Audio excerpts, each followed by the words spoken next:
This fishing rod rack changed everything for me, guys. It's literally the best one ever, and it's under $20.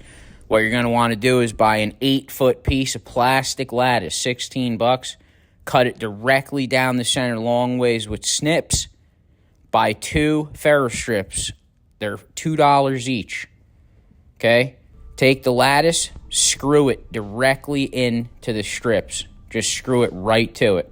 Every other one. You'll have 2 separate ones you're making. Take a cheap stud finder from Harbor Freight. Find the studs.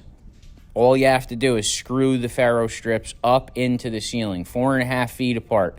This will hold ultralights, any kind of rods you want. Gets all your rods off the ground, keeps them from getting broken.